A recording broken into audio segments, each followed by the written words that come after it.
So New Zealand vs Bangladesh at Rawalpindi இம்பார்ட்டன்டான ஒரு ICC Champions trophy match. இந்த ஒரு பர்டிகுலர் மேட்ச்ல நியூசிலாந்து 5 விக்கெட்ஸ் வித்தியாசத்துல வின் பண்ணிட்டாங்க. ஸோ நியூசிலாந்து வின் பண்ணதுனால என்ன ஆச்சுன்னு பாத்தீங்கன்னா, இந்தியாவும் நியூசிலாண்டும் குரூப் ஏல செமிஃபைனல் குவாலிஃபை ஆயிட்டாங்க. அண்ட் த ஹோஸ்ட் பாகிஸ்தானும் சரி பங்களாதேஷும் சரி have been crashed out of this champions trophy தான் மக்களே சொல்லி ஆகணும். ஸோ இந்த மேட்சோட அவார்ட் செக்ஷனை பத்தி நம்ம டீடைலா டிஸ்கஸ் பண்ணலாம். வாங்க உள்ள போலாம். So get the batsman of the match கண்டிப்பா நம்ம வந்து ரச்சின் ரவீந்திராக்கு தாங்க கொடுத்தாலும். ஒரு ஃபென்டாஸ்டிக்கான ஒரு 112 நல்லா ஞாபகம் வச்சுக்கோங்க. ட்ரை சீரீஸ்ல ஒரு கேட்ச் பிடிக்கும் போது அவர் மண்டையில அடிபட்டுச்சு. அதுக்கப்புறம் ஃபியூ மேட்சஸா அவர் கிரிக்கெட்டே விளையாடல. இந்த ஒரு பர்டிகுலர் மேட்ச்ல டேரல் மிச்சலுக்கு ஸ்டொமக் இஷ்யூன்றதுனாலதான் இவர் அவரை ரீப்ளேஸ் பண்ணாரு. பண்ணோடனே பாத்தீங்கன்னா அவரோட வர்த்த காமிஸ்டார் தான் சொல்ல முடியும் மக்களே. அவரோட 4th ODI 100 ஐசிசி டோர்னமெண்ட்னாலே வந்து பாத்தீங்கன்னா ரச்சின் ரவீந்திரா பயங்கரமா ஸ்கோர் பண்றாரு. ஏன்னா 2023 வேர்ல்ட் கப்லயும் நீங்க எடுத்து பாருங்க, 3 செஞ்சுரி போட்டிருப்பாரு. இப்போ இதுலயும் வந்து ஒரு செஞ்சுரி போட்டிருக்காரு. ஸோ நிஜமாவே such a key and young talented player தான் நம்ம கண்டிப்பா ரச்சின் ரவீந்திராவை சொல்லி ஆகணும் மக்களே. ஸோ நியூசிலாண்டோட பேட்டர்ஸ் எடுத்துக்கிட்டீங்கன்னா எல்லாருமே இப்போ பயங்கரமான ஃபார்ம்ல இருக்காங்க. இப்போ ஒரு பெரிய பிரச்சனை நியூசிலாண்டுக்கு என்னன்னு பாத்தீங்கன்னா, இன்கேஸ் டேரல் மிச்சல் ஃபிட்டா வந்துட்டா யாரை டிராப் பண்ணுவாங்க, இது ஒரு சேலஞ்ச் இருக்கு. அது அவங்களோட தலைவலி. பட் எத் பேட்ஸ்மேன் ஆஃப் தி அவார்டு வந்து பாத்தீங்கன்னா Rachin Ravindra deserve it. So get bowler of the match கண்டிப்பா நம்ம மைக்கேல் பிரேஸ்வெலுக்கு தாங்க கொடுத்தாங்கன்னா. அவரோட ஆஃப் ஸ்பின் ரீசென்ட் டைம்ஸ்ல பியூட்டிஃபுல்லா வந்துட்டு இருக்கு. கையை விட்டு தான் சொல்ல முடியும் மக்களே. 4 விக்கெட்ஸ் 10 ஓவர்ல ஜஸ்ட் 27 ரன்ஸுங்க. நல்லா ஞாபகம் வச்சுக்கோங்க. அவர் ஆப்போசிட்ல ஒரு சப்கான்டினென்ட் டீமோட விளையாடுறாரு. ஜென்ரலா சப்கான்டினென்ட் டீம் ஸ்பின் ஓரளவுக்கு டீசெண்டா விளையாடிடுவாங்க கரெக்டா. ஈவன் பங்களாதேஷ் ஜடேஜா அக்சர் பட்டேல் இவங்களெல்லாம் கூட பெட்டரா விளையாடினாங்க. ஈவன் குல்தீப்பை கூட மேனேஜ் பண்ணாங்க. But Michael Bracewell was fantastic actually. புரியுதா உங்களுக்கு? அடிச்செல்லாம் போறது இல்லைங்க. அந்த கன்வென்ஷனல் ஆஃப் ஸ்பின் அவரோட ஆக்ஷன் வந்து பாத்தீங்கன்னா கொஞ்சம் லைட்டா கிராம் ஸ்வானுக்கு கொஞ்சம் சிமிலரா இருக்கும். அவரோட ரிலீஸ் அவரோட ஹைட்டை யூஸ் பண்ணி பியூட்டிஃபுல்லா ஃபிளைட் பண்ணி போடுறாரு. அதனாலதான் வந்து பாத்தீங்கன்னா ரீசென்ட் டைம்ல அவர் விக்கெட்ஸ் எடுக்கிறாரு. And getting 4 wickets in Rawalpindi flat track. பெருசாலாம் பால் திரும்பலங்க. தட் இஸ் எக்ஸப்ஷனல் ஸ்பெல் நான் கண்டிப்பா சொல்லுவேன். ஸோ கண்டிப்பா மைக்கேல் பிரேஸ்வெலுக்கு இந்த கெத்து போலர் ஆஃப் தி அவார்ட் கொடுத்தே ஆகணும். So next allrounder of the match. Allrounder of the match நான் மைக்கேல் பிரேஸ்வெலுக்கு தாங்க கொடுக்க போறேன். ஏன்னா அவரோட ஃபீல்டிங் சூப்பரா இருந்தது, அதுல எந்த டவுட்டுமே கிடையாது. And at the same time அவரோட போலிங்கும் நல்லா இருந்தது. 4 விக்கெட்ஸ் எடுத்தாரு. பேட்டிங்லயும் வந்து ஒரு 11 ரன்ஸ் கான்ட்ரிபியூட் பண்ணாரு. ஸோ ஓவரால் மேட்ச் எடுத்துக்கிட்டீங்கன்னா இவரோட கான்ட்ரிபியூஷன் எல்லா வகையிலுமே இருந்தது. அதனாலதான் ஆல்ரவுண்டர் ஆஃப் த மேட்ச் அவார்டும் வந்து பாத்தீங்கன்னா நான் மைக்கேல் பிரேஸ்வெலுக்கே தரேன். So ultimate fielder of the match இதுவும் மைக்கேல் பிரேஸ்வெல் தாங்க வாங்க போறாரு. Hat trick of awards Michael Bracewell வாங்கியிருக்காரு. அவருக்கு ஒரு மிகப்பெரிய பாராட்டுகள். எஸ்பெஷலி ஷாண்டோவோட ஒரு கேட்ச் எடுத்தாரு. ஸோ 3 ஃபீல்டர்ஸ் ஓடி வராங்க அப்படின்னும் போது பாத்தீங்கன்னா மைக்கேல் பிரேஸ்வெல் கரெக்டா ஜட்ஜ் பண்ணி டைவ் அடிச்சு சூப்பர் கேட்ச் எடுத்தாரு. அது ஷாண்டோவோட விக்கெட். ஏன்னா ஒரு 77 நல்ல செட் ஆகி விளையாடிட்டு இருக்காரு. Such a crucial catch. So ultimate fielder of the award also goes to Michael Bracewell.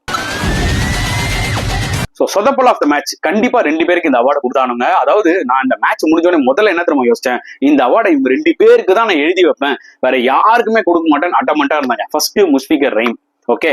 Second Mahmudullah. முதல்ல முஷ்ஃபிகர் ரஹீம் கிட்ட வருவோம். 3 விக்கெட் போயிடுச்சு. அவங்க டீம் லிட்டில் ட்ரபுள், ஓகேங்களா. ஒரு எண்ட்ல ஷாண்டோ கேப்டன் உயிரை குத்து ஆடிட்டு இருக்கான். புரியுது அவங்களுக்கு? கண்டிஷன் ஒரு மாதிரி டபுள் பேஸ்டா இருக்குன்னு சொல்லி இவர் எக்ஸ்பீரியன்ஸ் பிளேயர் வந்துட்டு போன மேட்ச்லேயே duck out, made in duck out. போன மேட்ச்லேயே வந்து பாத்தீங்கன்னா ஃபர்ஸ்ட் பால் டக் அவுட். இந்த மேட்ச்ல கொஞ்சம் ரெஸ்பான்சிபிலிட்டி எடுத்து ஆட வேணாமா? ஸ்லாக் ஸ்வீப் ஆடுறேன்னு சொல்லிட்டு கேட்ச குத்துட்டு தலையை தொங்க போட்டு போயிட்டு இருக்காரு.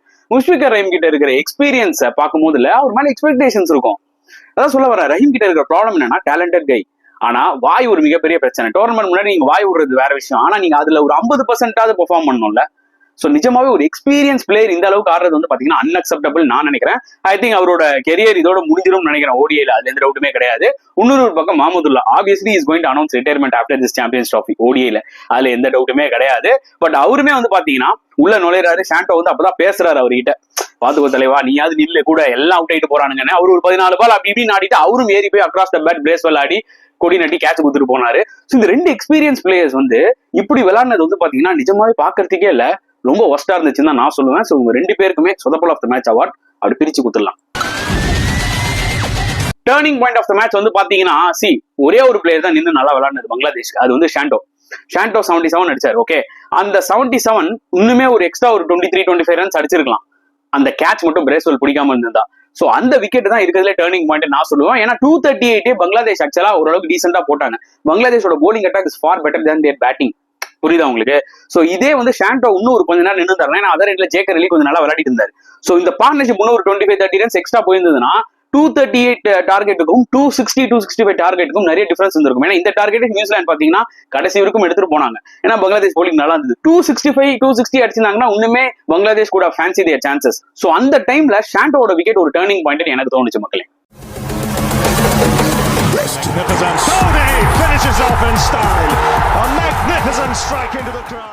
வணக்கம் நண்பர்களே, welcome to my channel CCF உங்கள் cricket with mister cocktail furious. இப்போ நம்ம டிஸ்கஸ் பண்ண போற டாபிக் 2025 ஐசிசி சாம்பியன்ஸ் டிராஃபியோட மேட்ச் 6 ரிவ்யூ தான் நம்ம டிஸ்கஸ் பண்ண போறோம். Between New Zealand versus Bangladesh at Rawalpindi. இந்த மேட்ச்ல நியூசிலாந்து 5 விக்கெட்ஸ் வித்தியாசத்துல வின் பண்ணி செமிஃபைனல் போயிட்டாங்க. பிளஸ் இந்தியாவையும் கூட்டிட்டு போயிட்டாங்க செமிஃபைனல் இந்த குரூப்ல. அட் த சேம் டைம் ஒரு மிகப்பெரிய ஒரு என்ன சொல்றது ஒரு பிரேக்கிங் நியூஸ்னே சொல்லலாம். The host Pakistan has been knocked out of this ICC Champions Trophy plus Bangladeshum. So இது ஒரு மிகப்பெரிய ஒரு blow for Pakistan cricket as well as for their fans, their management எல்லாமே நம்ம சொல்லலாம். பிகாஸ் அவங்க ஹோஸ்ட் பண்றாங்க, ரொம்ப வருஷம் கழிச்சு பாகிஸ்தான்ல ஒரு ஐசிசி டோர்னமெண்ட் ஹோஸ்ட் பண்றாங்க. பட் அன்பார்ச்சுனேட்லி ஃபர்ஸ்ட் ரவுண்ட்லயே அவங்க எக்ஸிட் ஆகுது. இது ஒரு மிகப்பெரிய செட்பேக் அவங்க கிரிக்கெட்டுக்கு, அதுல எந்த டவுட்டுமே கிடையாது. பங்களாதேஷ்க்கும் வழக்கம் போல ட்ராலி ஃபார்வர்ட் தான். அதாவது டோர்னமெண்ட் முன்னாடி நாங்க இந்த டோர்னமெண்ட் உள்ள நுழையறதே வந்து பாத்தீங்கன்னா நாங்க கப் அடிக்கிறதுக்கு தான் சொல்றதெல்லாம் பிரச்சனையே கிடையாது. அட் சேம் டைம் முஷ்பிகர் ரஹீமும் வந்து பாத்தீங்கன்னா நாங்க ஃபைனல்ல போய் இந்தியா அடிப்போம் சொல்றது எல்லாமே ஓகே. உங்க வாயில நீங்க பயங்கரமா பேசுறீங்க, நான் மறுபடியும் சொல்றது அதுதான். பட் செயல்ல ஒரு 50% கூட இல்லைன்றதா வருத்தமா இருக்கு. புரியுதா உங்களுக்கு? அந்த வகையில இந்த மேட்ச்ல டாஸ் வின் பண்ணி போலிங் எடுத்தாங்க நியூசிலாந்து. நல்லா ஞாபகம் வச்சுக்கோங்க, இந்த ராவல்பிண்டி விக்கெட் வந்து நம்ம எதிர்பார்த்த அளவுக்கு அப்படிலாம் ஒன்றும் பிளாட் ரோடா இல்ல. ஆக்சுவலா one of the best batting pitches எடுத்துக்கிட்டீங்கன்னா பாகிஸ்தான்ல ராவல்பிண்டி தான் சொல்லி ஆகும்.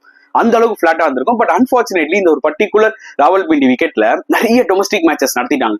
அதனால பாத்தீங்கன்னா பிச்சு கொஞ்சம் அடி வாங்கியிருக்கும். அதனால கொஞ்சம் அந்த டபுள் பேஸ்டா இருந்தது. ஜெனரலா அப்படி இருக்காது ராவல்பிண்டி. பிளாட்டா இருக்கும் நம்பிதான் நியூசிலாண்டே டாஸ் வின் பண்ணி வந்து பாத்தீங்கன்னா சேஸ் பண்ணாங்க. ஓகே, அண்ட் ஒரே ஒரு சேஞ்ச் பண்ணாங்க. சோ நாதன் ஸ்மித்துக்கு பதிலா வந்து பாத்தீங்கன்னா கைல் ஜேமிசன் இந்த மேட்ச்ல வந்தாரு 11ல.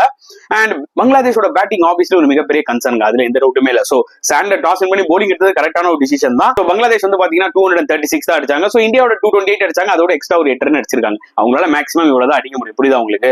ஏன்னா கொஞ்சம் லைட்டா டபுள் பேஸ்டா இருந்தாலுமே இந்த விக்கெட்ல நீங்க அட்லீஸ்ட் ஒரு 260-265 அடிச்சிருக்கலாம்.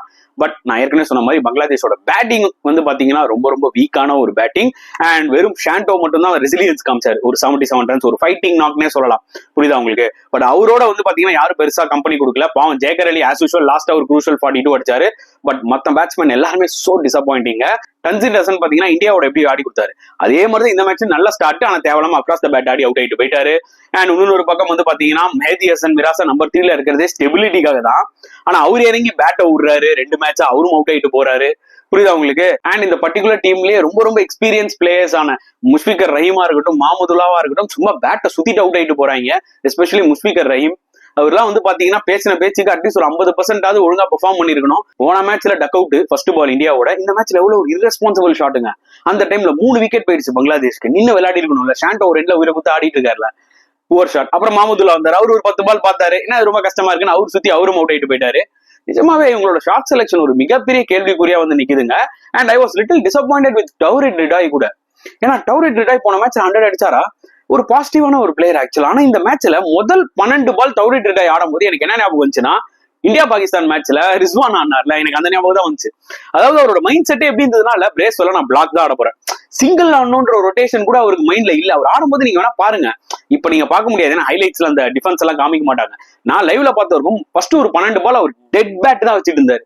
எதுக்காக ஒரு மாதிரி டிஃபென்சிவா ஆடுறாருன்னு தெரியல. அப்பவே தெரிஞ்சது ஒரு மாதிரி மொமெண்டம்லயே இல்ல டௌரிட் ரிடாய். சோ தேவலாம அவரும் ஒரு சுத்தி அவர் அவுட் ஆயிட்டு போனாரு. ரொம்ப ஒரு மாதிரி இன்டிஃபரண்டா விளையாடுறாங்க. இதுதான் ப்ராப்ளம் பங்களாதேஷ் கிட்ட. என்னன்னு பாத்தீங்கன்னா அந்த கன்சிஸ்டன்சி மெயின்டைன் பண்ண முடியாது.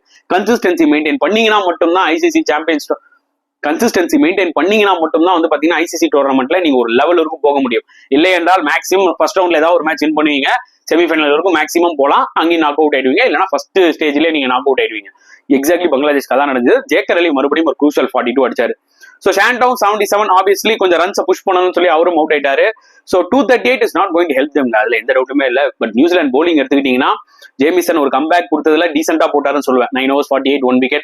மேட் ஹென்ரி கொஞ்சம் எக்ஸ்பென்சிவா வந்துட்டாரு. But pick of the bowler Michael பிரேஸ்வெல்ங்க சீரியஸா ஒரு கையில இருந்து பால்ல பியூட்டிஃபுல்லா வருது. லாஸ்டா ஒரு இன்ஜுரிக்கு அப்புறம் கம்பேக் ஆனதுல இருந்தே சும்மா விக்கெட்ஸ்களை அல்றாரு. இன்ஃபேக்ட் பிரேஸ்வெல் டாமினேட் பண்றாரு மிச்சல் சாண்டரை. இதான் உண்மையான ஒரு விஷயம். அவ்வளவு பியூட்டிஃபுல்லா போற ஹைட்டை யூஸ் பண்ணி பாத்தீங்கன்னா சும்மா அடிச்செல்லாம் போறது இல்ல. அந்த ஒரு கிளாசிக் ஆஃப் ஸ்பின் போலிங் 10 ஓவர்ல 27 ரன் 4 விக்கெட்டுங்க. என்னமா போட்டுருக்காரு பாருங்க. சப்கான்டினென்ட் டீம்ஸ் ஜென்ரலா ஸ்பின் நல்லா விளையாடுவாங்க. அவங்களே வந்து திணற விட்டாருன்னா பாருங்க. Mitchell Santner too had a very bad day தான் நான் சொல்லுவேன். அந்த அளவுக்கு அவரு நல்லா போட்ட மாதிரி தெரியல. லிட்டரலி பிரேஸ்வெல் வந்து பாத்தீங்கன்னா மேட்சை டர்ன் பண்ணிட்டாரு இந்த ஒரு சூப்பர் ஸ்பெல்லுனால. அண்ட் இந்த ஒரு பர்டிகுலர் டார்கெட்டை சேஸ் பண்ணும்போது நம்மளுக்கு என்ன தோணுச்சு, ஆப்வியஸ்லி நியூசிலாந்து இந்த டார்கெட்டை சேஸ் பண்ணிடுவாங்கன்னு நம்மளுக்கு தெரியும். But not ideal start for நியூசிலாண்டுங்க. ஃபர்ஸ்ட் ஓவர்லேயே வந்து வில்லியம் வந்து டக் அவுட் ஆயிட்டாரு. Fantastic inswinger from Taskin Ahmed. அதுக்கப்புறம் பாத்தீங்கன்னா வில்லியம்சனும் வந்து பாத்தீங்கன்னா காட் பிஹைண்ட். இந்த மேட்ச்ல நான் ஏற்கனவே என்னோட ப்ரிவியூல சொல்லியிருந்தேன், பார்த்தவங்களுக்கு தெரிஞ்சிருக்கும். அதாவது தன்சிம் ஷக்கீப் பதிலா ராணாவை எடுத்துட்டு வரணும், சௌமியா சர்கரை டிராப் பண்ணிட்டு மாமதுல்லா எடுத்துட்டு வரணும் நான் சொல்லியிருப்பேன். எக்ஸாக்ட்லி பங்களாதேஷ் இந்த வாட்டி அதான் பண்ணாங்க. அண்ட் நஹீத் ராணா நல்லா அவரோட பேச போட்டு கும்முன்னு குத்துனாரு. அண்ட் வில்லியம்சனும் காட் பிஹைண்ட். ஒரு ஸ்டேஜ்ல தேவர் லைக் 2 wickets டவுன், 12 ரன்ஸ்க்கோ ஏதோ. பங்களாதேஷ்க்கு ஒரு ஹோப் இருக்குடா, மார்னிங் இந்த மேட்ச் வின் பண்ணாங்கன்னா பாகிஸ்தானுக்கு ஒரு ஹோப் இருக்குடா அப்படின்ற மாதிரி தான் தோணுச்சு. அப்போ ஒரு நல்ல ஒரு பார்ட்னர்ஷிப் டெவலப் ஆச்சு கான்வேக்கும் சரி ரச்சின் ரவீந்திராக்கும் சரி. அண்ட் கான்வேவும் பாத்தீங்கன்னா இன்சூரன்ஸ்ல போல்ட் ஆயிட்டாரு. திருப்பியும் பங்களாதேஷ் ஒரு கேமுக்குள்ள வந்தாங்க. லைக் 76 இருக்கும்போது 3வது விக்கெட் போச்சு. பட் அதுக்கப்புறம் இந்த இன்ஃபார்ம் பேட்ஸ்மேன் டாம் லேத்தம் உள்ள வந்தாரு. அவரும் சரி, இந்த பக்கம் ரச்சின் ரவீந்திராவும் சரி, டார்கெட் கம்மி. ஸோ அதனால மெஷர்டா விளாண்டாங்க. ஒரு ஸ்டேஜுக்கு மேல அப்பப்போ ரச்சின் ரவீந்திரா அக்ரெசிவா இறங்கி 6, 4 அப்பப்போ டைம்லி ஷாட்ஸ் சொல்லுவோம் பாத்தீங்களா, அந்த மாதிரி ஒரு சூப்பர் ஷாட்ஸ் எல்லாம் ஆடி ஸ்கோர் போர்டை டிக் பண்ணினே இருந்தாரு. ஸோ ஒரு ஸ்டேஜுக்கு மேல பாத்தீங்கன்னா அவரும் 50 போட்டாரு. அதுக்கப்புறம் பங்களாதேஷ் போலிங் கொஞ்சம் டவுன் ஆயிடுச்சு. அவங்களோட பாடி லாங்குவேஜும் வந்து பாத்தீங்கன்னா புவர் ஆயிடுச்சு. ஷாண்டோக்கும் என்ன பண்றதுன்னு தெரியல. இருந்தாலும் போலர்ஸ் வந்து பாத்தீங்கன்னா கொஞ்சம் டீசெண்டா போட்டாங்க. நான் கண்டிப்பா சொல்லுவேன், அவ்வளவு லூஸாலாம் பங்களாதேஷ் போடல. ஏதாவது பங்களாதேஷ் பாகிஸ்தானோட போலிங் கம்பேர் பண்ணீங்கன்னா லாஸ்ட் 2 மேட்சா பங்களாதேஷ் ஹவ் டன் பெட்டர் தான் நான் சொல்லுவேன். புரியுதா உங்களுக்கு? பட் அன்பார்ச்சுனேட்லி டார்கெட் ரொம்ப கம்மி. ஒரு 265, 270 அந்த கூட தே குட் ஹவ் புஷ்ட். புரியுதா உங்களுக்கு? But we have to give huge credit to Rachin Ravindra. Fantastic 112ங்க அவரோட 4th ODI 100. அதாவது எப்படி நம்ம முகமது ஷமி அந்த ஐசிசி ஈவெண்ட்னாலே அவரை பிடிக்க முடியாது அப்படின்னு சொல்லுவோம், லைக் முகமது ஷமி, ஷிகார் தவான்லாம். அதே மாதிரிதான் வந்து பாத்தீங்கன்னா ரச்சின் ரவீந்திராவும் 2023 ODI வேர்ல்டு கப்ல 3 100 அடிச்சாரு. இப்ப பாருங்க இந்த ஒரு சாம்பியன்ஸ் ட்ராஃப்லயும் ஒரு 100 அடிச்சிருக்காரு. ஸோ ஆஃப்டர் இன்ஜுரிக்கு அப்புறம் வராரு. ஏன்னா ட்ரை சீரீஸ்ல கேட்ச் பிடிக்கும் போது மூஞ்சில பால் அடிபட்டுச்சு. அதுக்கப்புறம் ஃபியூ மேட்சஸ் அவர் விளையாடல. இந்த மேட்ச்ல டேரல் மிச்சல் அன்பார்ச்சுனேட்லி வந்து பாத்தீங்கன்னா ஸ்டொமக் இஷ்யூன்றதுனால இவர் ரீப்ளேஸ் பண்ணி இப்ப இவர் ஒரு 100 அடிச்சிட்டாரு. ஓகேங்களா? டாம் லேத்தமும் பாத்தீங்கன்னா அவரோட சூப்பர் ஃபார்ம் கண்டினியூ பண்ணி அவர் ஒரு 55 அடிச்சிட்டாரு. So comfortable 5 wickets win. இப்ப என்ன ஒரு நியூசிலாண்டுக்கு ஒரு இஷ்யூனா, சரிப்பா இப்ப next match Daryl Mitchell fit ஆகி வந்துட்டா யாரை டிராப் பண்ணுவீங்க? வில்லியங்கியா, இல்ல டெவன் கான்வேயா, இல்ல ரச்சின் ரவீந்திராவியா? ரொம்ப கஷ்டமான ஒரு விஷயம். இல்ல டேரல் மிச்சலே டிராப் பண்ணிருவீங்க? டேரல் மிச்சல நீங்க டிராப் பண்ண முடியாது. ஏன்னா excellent player of spin. Against இந்தியாலாம் உங்களுக்கு டேரல் மிச்சல் தேவை. செமிஃபைனல்ஸ்லாம் அவர் தேவை. அப்படி ஒரு மிடில் ஆர்டர் பேட்ஸ்மேன். புரியுதா உங்களுக்கு? And at the same time நீங்க வந்து வில்லியங்க எப்படி டிராப் பண்ணுவீங்க? ஏன்னா போன மேட்ச் ஆனா அவர் செஞ்சுரி போட்டாருங்க. இந்த மேட்ச்ல டக் அவுட் ஆயிட்டாருன்னா அவரை தூக்குறதும் நியாயம் இல்ல. ஒரு பக்கம் டெவன் கான்வே நிறைய பேர் ஆக்சுவலா கை நீட்டி சொல்றாங்க இவரை டிராப் பண்ணலான்னு. ஆனா டெவன் கான்வே உங்களுக்கு அந்த ஒரு எக்ஸ்பீரியன்ஸ் ஆட் பண்றாரு. ஸோ நிஜமாவே நியூசிலாண்டுக்கு இது ஒரு மிகப்பெரிய ஒரு கொனாண்டரமா இருக்கும். அதுல எந்த டவுட்டுமே கிடையாது. என்ன பொறுத்த வரைக்கும் பர்சனலா என்ன கேட்டீங்கன்னா, நான் வந்து இட் வில் பி டஃப்ங்க. எனக்கு புரியுது, என்னோட ஃபேவரட் பிளேயர் தான் Will Young. But there is no option. வில்லியங்க டிராப் பண்ணிட்டு தான் ரச்சின் ரவீந்திரா விளையாடி. ஏன்னா டெவன் கான்வே எல்லாம் வந்து பாத்தீங்கன்னா ஒரு experience player. Being left hander it's always give you that added advantage. So அதனால ரச்சின் ரவீந்திரா, டெவன் கான்வே தான் ஆடுவேன். அன்பார்ச்சுனேட்லி வில்லியங்க தான் நான் வந்து டிராப் பண்ணுவேன். எனக்கு அது புரியுது எனக்கு. But unfortunately we have no other option. But New Zealand என்ன பண்ணுவாங்க நம்ம வெயிட் பண்ணி தான் பார்க்கணும். பங்களாதேஷ் போலிங் எடுத்துக்கிட்டீங்கன்னா நஹீத் ராணா இந்த மேட்ச்ல வந்தாரு. நல்ல பேஸ்ல சூப்பரா போட்டாரு. டஸ்கின் டீசெண்டா போட்டாரு. முஸ்தபிசுர் ரஹ்மானும் பாத்தீங்கன்னா அந்த கட்டர்ஸ் எல்லாம் போட்டாரு.